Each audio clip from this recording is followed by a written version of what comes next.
Kalau kita ingat, tahun lalu menjelang Lebaran, kami menggunakan sebuah perjalanan simulasi mudik Lebaran dengan menggunakan mobil listrik Wuling Air EV. Dan tahun ini, kami melakukan perjalanan yang sama dengan menggunakan mobil listrik lainnya, yaitu Chery Omoda E5. Selamat datang di Autofun Mudik Elektrik bersama saya Budi Tias. Let's go!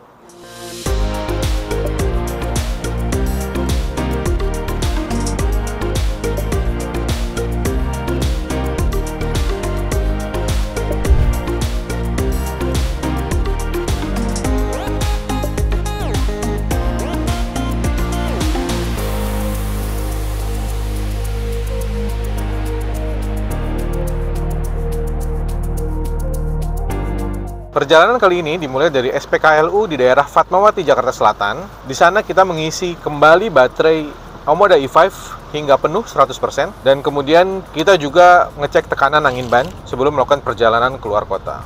Itu adalah salah satu hal yang harus diperhatikan sebagai salah satu tips sebelum perjalanan jauh keluar kota. Masuk ke tol Jor, kondisi cukup padat dan kita akan melalui tol MBZ dan tol Cipularang. Kita akan lihat seberapa banyak energi yang dipakai mobil ini dalam perjalanan ke Bandung. Dalam perjalanan kali ini, saya tidak akan menjelaskan seperti apa eksterior Omoda E5, seperti apa interior Omoda E5, karena Cing Karim sudah menjelaskan mengenai hal itu semua dalam video kita sebelumnya. Tapi saya akan menceritakan bagaimana pengalaman menggunakan mobil listrik Omoda E5 ini dalam perjalanan jauh menuju Bandung, seperti apa penggunaan baterainya, seperti apa pengalaman berkendaranya. Kita lanjut, nanti kita akan kembali lagi.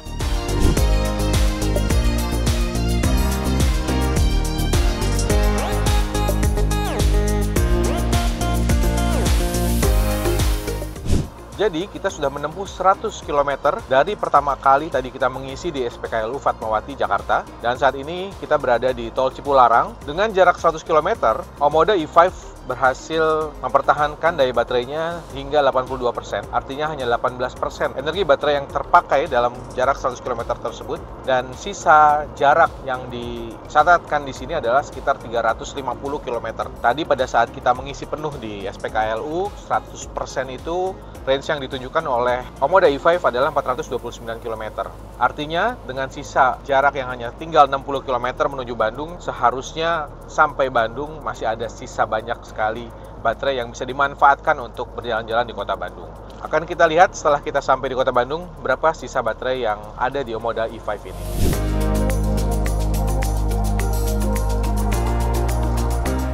Jadi sekarang kita sudah sampai ke Bandung, tepatnya menjelang pintu tol Muhammad Toha. Kenapa saya ambil sini? Karena pintu tol Paster macet sejak persimpangan dengan tol Padalenyi. Tampaknya ini bisa menjadi salah satu simulasi yang paling tepat pada saat nanti menjelang libur Lebaran, karena saat ini menjelang puasa juga ada libur panjang, sehingga mungkin semua orang keluar untuk kembali ke kampung halamannya atau untuk sekedar memanfaatkan waktu sebelum berpuasa. Tapi di pintu tol Muhammad Toha ini jarak yang kami tempuh sudah mencapai 167,2 km dengan sisa baterai 64% dan jarak sisa yang bisa ditempuh adalah 273 km.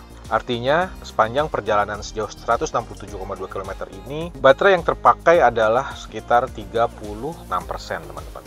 Masih ada banyak range yang bisa digunakan di dalam kota Bandung pastinya, dan tampaknya saya masih belum perlu melakukan charging lagi hari ini. Dan saya juga mau cerita bahwa kondisi sepanjang perjalanan tadi di tol Jor Jakarta juga macet, kondisinya padat merayap, mungkin kecepatan antara 30 sampai dengan 40 km per jam. Terus kemudian masuk ke tol MBZ saya bisa menempuh kecepatan hingga 100 km per jam meskipun steady di 80 km per jam. Kemudian pada saat turun kembali ke tol Japek, kondisi cukup padat sehingga kecepatan berkisar di antara 60 hingga 80 km per jam. Di Cipularang juga kondisinya cukup padat meskipun saya masih bisa untuk beralih hingga 110 km per jam, tapi kondisinya relatif lebih padat dibandingkan hari-hari biasa. Nah, itu kondisi yang saya hadapi. Kalau di MID tertulis average speednya 41 km per jam, tapi itu adalah rata-rata dari perjalanan mulai dari di dalam kota Jakarta, Jor yang macet, Cipularang, hingga sekarang saya menjelang masuk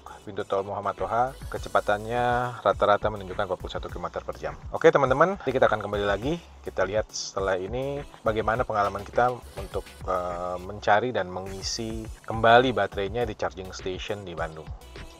The next day. Selamat pagi.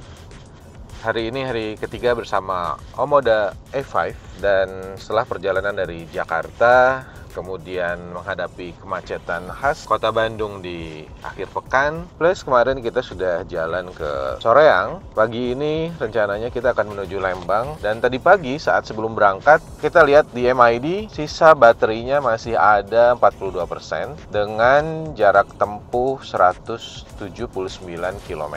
Sampai saat ini total perjalanan yang kita sudah lakukan adalah 247 km, dan kita akan lihat dalam perjalanan ke Lembang ini berapa persen lagi baterai yang akan digunakan sebelum kita kemudian mengisi ulang di SPKLU, sehingga kita bisa tahu berapa banyak baterai yang dipakai selama perjalanan kita dari Jakarta kemarin. Nanti kita akan jumpa lagi.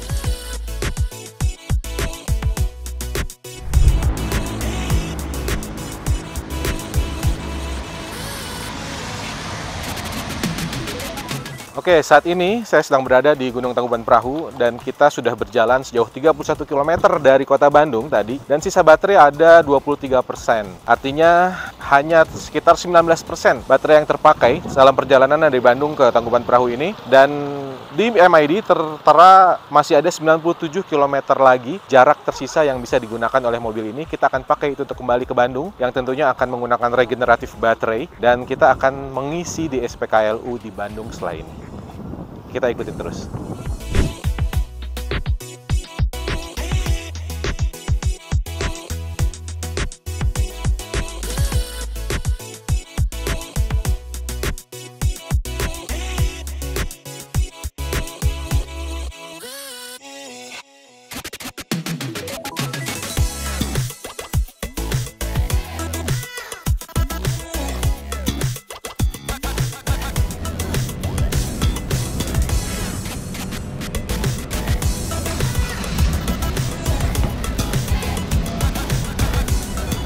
Kita sudah melakukan perjalanan dari Tangkuban Perahu menuju ke PLN Braga Heritage, di mana ada SPKLU Ultra Fast Charging milik PLN berkapasitas 200 kW. Total perjalanan yang sudah kami tempuh dari Jakarta hingga ke sini adalah 307,6 km. Dan dari MID kita bisa mengetahui bahwa sisa baterainya adalah 22%. Artinya jika kita tahu bahwa kapasitas total baterai dari Omoda E5 ini adalah 61 kWh, berarti kita sudah menggunakan 78% dari baterainya, atau sekitar 47,58 kWh. Dengan angka itu kita bisa mengasumsikan bahwa konsumsi baterai dari Omoda E5 sepanjang perjalanan ini adalah 6,46 km per kWh. Setelah ini kita akan tahu berapa banyak biaya yang kita butuhkan untuk mengisi kembali daya baterai ini di SPKLU. Ikuti terus perjalanan kami sekarang. The next day. Kemarin kita sudah mengisi ulang baterai dari Omoda E5 ini di SPKLU Fast Charging milik PLN 200 kW di Braga dari 22% hingga 96%. Kita mengisi hanya dalam waktu 56 menit sebanyak 49,72 kWh, dan biaya yang kita keluarkan untuk pengisian tersebut hanya Rp131.000. Kalau kita bandingkan, minggu lalu saya menggunakan sebuah mobil keluarga hybrid 2000 cc. Pola perjalanannya kurang lebih sama, kombinasi antara perjalanan keluar kota lewat tol dan juga di dalam kota. Konsumsi bahan bakar mobil hybrid tersebut saya catat 19,4 km per liter. Relatif irit sebenarnya untuk sebuah mobil dengan bahan bakar bensin. Tapi kalau kita bandingkan dengan Omoda E5 ini, untuk menempuh 307 km perjalanan kemarin dengan keluar biaya hanya 131.000, maka dengan menggunakan mobil hybrid tersebut untuk jarak yang sama 307 km dengan menggunakan bahan bakar RON 92, kita harus keluar Rp204.000. Artinya kita akan sangat menghemat dengan menggunakan mobil listrik, bukan? Gimana menurut kalian? Sebelum kita mengakhiri perjalanan ini, ada beberapa catatan mengenai pengalaman berkendara dengan menggunakan mobil listrik Chery Omoda E5. Yang pertama adalah soal performanya. performa mobil ini dengan motor listrik yang memiliki torsi 340 Nm memang bisa dibilang istimewa, terutama soal akselerasinya yang sangat membantu saat kita perlu menyusul mobil-mobil di depan kita, baik di jalan bebas hambatan ataupun di jalur luar kota biasa. Yang kedua adalah soal kenyamanan berkendara. Sudah pasti kenyamanan berkendara di mobil listrik itu diberikan oleh kesenyapan kabin. Kenapa? Karena mobil ini tidak menggunakan mesin di bagian depan, sehingga suara dominan adalah dari gesekan ban dengan aspal. Tapi pada Omoda E5 ini, kenyamanan juga ditambahkan dengan suspensi yang memberikan settingan yang pas, tidak terlalu keras dan tidak terlalu lembut. Sedikit terasa kaku, tapi cenderung lebih lembut yang memberikan kenyamanan tidak hanya bagi pengemudi, tapi juga bagi penumpang. Dan yang ketiga adalah soal efisiensi tentu saja. Seperti kita ketahui, dengan jarak yang diklaim oleh Chery untuk Omoda E5 ini mampu menempuh 430 km, hal ini memberikan keyakinan, kepercayaan diri bagi pengemudinya untuk bisa menempuh jarak yang dibutuhkan dalam perjalanan keluar kota. Apalagi jika kita tahu mengenai rute yang akan kita tempuh, kota tujuan yang akan kita capai, sudah ada charging station atau SPKLU yang bisa dimanfaatkan untuk mengisi ulang baterai mobil ini. Sehingga menurut saya pribadi, berkendara keluar kota dengan menggunakan mobil listrik tampaknya sekarang adalah sesuatu hal yang bisa sangat mudah untuk dilakukan. Jadi itulah pengalaman kami dengan menggunakan mobil listrik seri Omoda E5 keluar kota.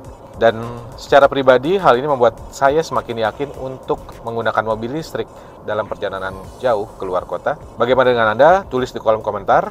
Tapi sekian dulu perjalanan kita kali ini. Jika Anda suka, jangan lupa like dan subscribe channel kami Autofun Indonesia. Juga share video ini. Dan jika Anda suka roda 2, pastikan Anda juga sudah subscribe ke channel Motofun Indonesia dan mampir-mampir juga ke channel keluarga kami di Mobil 123 dan Karmudi Indonesia. Selamat liburan, selamat berhari raya, sampai ketemu lagi di lain kesempatan. Bye.